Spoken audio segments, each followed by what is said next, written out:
My F35 BF M37 celebrated after my dog passed. Am I the a-hole if I continue the cold shoulder? Alt account. Fake names. I, F35, have been with my boyfriend, Caleb, M37, for a year now, as of June 16th. We literally just celebrated our anniversary. When my dad passed away last year, I sort of inherited Pepper, his 13-year-old black lab, who was the sweetest pup alive. I won't make excuses, but when Pepper passed away this past Thursday, I was absolutely devastated. I could not stop crying. I keep house for my boyfriend since he's the only one working right now. I was downsized last month, so this became the norm until I find a job. I couldn't make lunch, but I pulled myself together enough to make dinner. He got annoyed enough to mutter, "Are you fucking kidding me?" when I started crying again. It hurt. I just tried to stay quiet the rest of the time. Well, last night, a bunch of his friends came over. I wasn't surprised at first. He's lived in this house for a while, got it from his parents, and has a ton of friends in the area.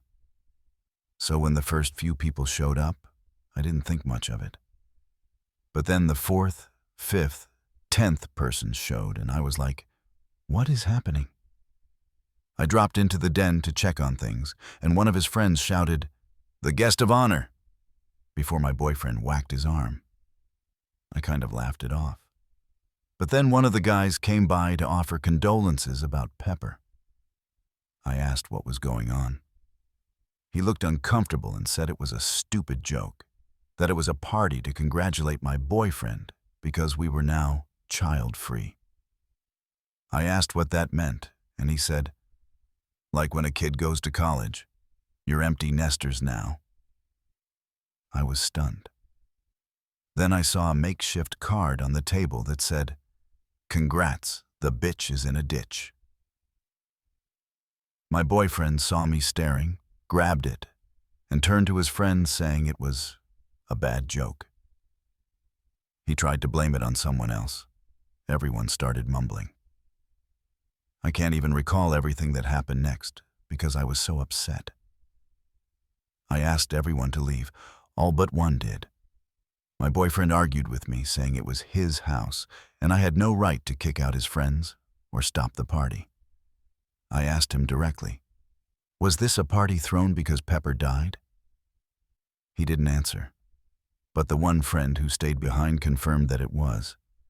I slept on the couch that night and left early for a job interview. I don't even want to go back. I love my boyfriend, but this was just cruel. He noticed I never came to bed and made me coffee with a good luck note, but I didn't take it. I just grabbed Pepper's leashes and collars and left. This came so far out of left field. He's not like this, or at least I thought he wasn't. I'm just so sad. He's on my main account, so I made this to vent. How do I even talk to him about this?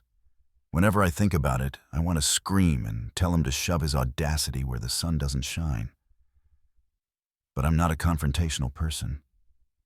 I don't like yelling. I just feel so lost right now. Wibbidi, eh? If I stayed away a bit? I don't even want to look at him, let alone talk to him. Update. I stayed overnight at a friend's parents' house.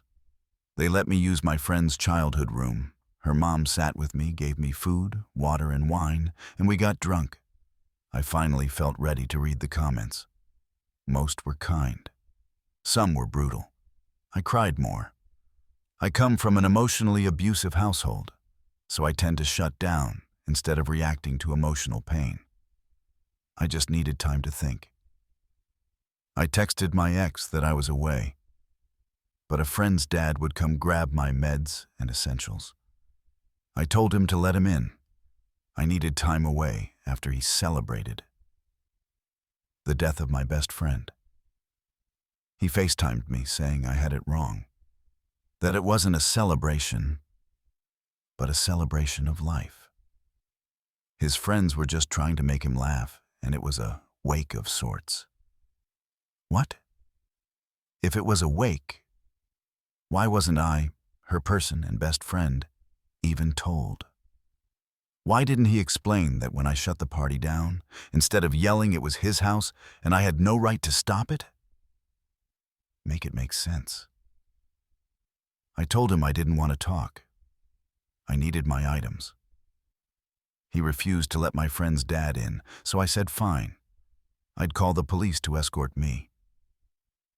That's when he started screaming and cussing. He called me worthless, a bitch, and said, "Maybe you and your bitch should be reunited."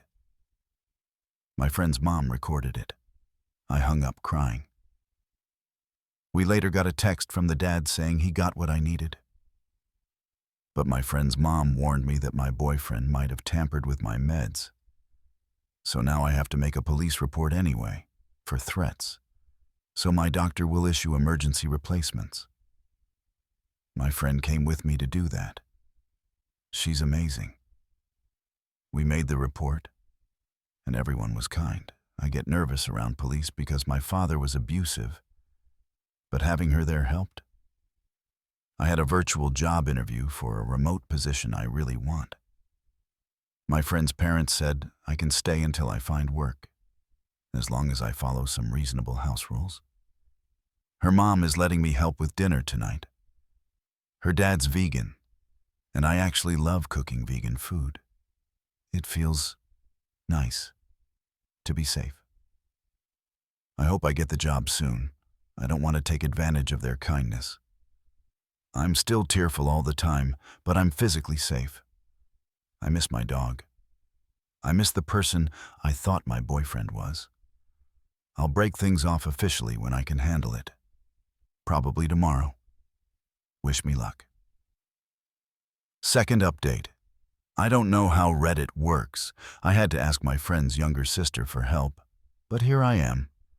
I have an update about my ex, Caleb. I mentioned in my last post that my best friend's family took me in. Barbara, F30s, her mom Zelda, dad Caden, and sister Opal.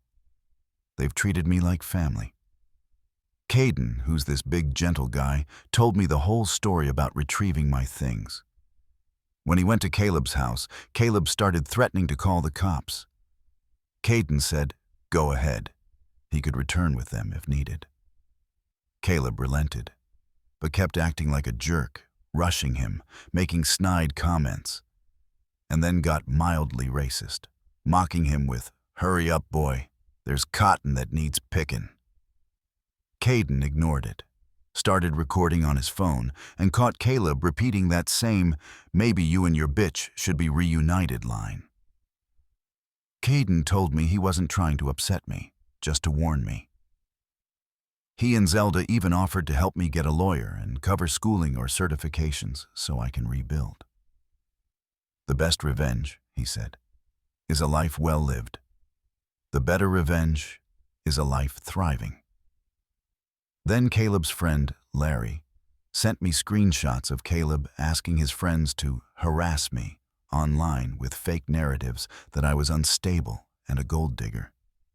The messages literally started with AI prompts like, "Sure, here's a list of talking points." I sent all the proof to Caleb's parents. To my surprise, his mom Cassie responded. She was crying. She said Caleb's house isn't even his. He's just managing it for them in exchange for living rent-free. He doesn't pay utilities or anything. She said she's furious and heartbroken, and that this isn't how she raised him. She apologized and offered me help, but I told her I was okay. I lied and said I'd already moved out of town. Now I'm with Zelda, watching TV with the dogs, feeling safe. Final update. I'm still staying with Mabel and her wonderful family, Zelda, Caden, and Opal. They've taken me in like one of their own. I haven't found a job yet. Job hunting is brutal. But I've been helping around the house. Unlike with Caleb, This feels like family, not servitude. Zelda and I garden. I help with their 3 adorable dogs. One is obsessed with me. Opal got me volunteering at an animal shelter. I start next week. I also studied and passed the entrance exam for a tech boot camp. Zelda and Kaiden are paying for my tuition. I start soon and plan to go into UX/UI or project management. Kaiden keeps reminding me, we're in no rush to be rid of you. I cry every time. Caleb messaged me again, claiming the party was a TikTok empty nest joke. He even sent a clip of me walking into the room saying, "Yeah, sorry, I'm going to get it." I left him on read. Cassie reached out again to say he's been looking for me and that she and her husband told him to leave me alone. They're now requiring him to attend therapy if he wants to keep living in the house. I'm still anxious, still grieving, still tired. But for the first time in years, I feel safe. I take naps. I laugh. I breathe deeper. I feel human again. Healing isn't linear. That's what Zelda keeps saying. But I'm finally walking forward. Thank you, Reddit, for reminding me I wasn't crazy and for helping me leave. Vera.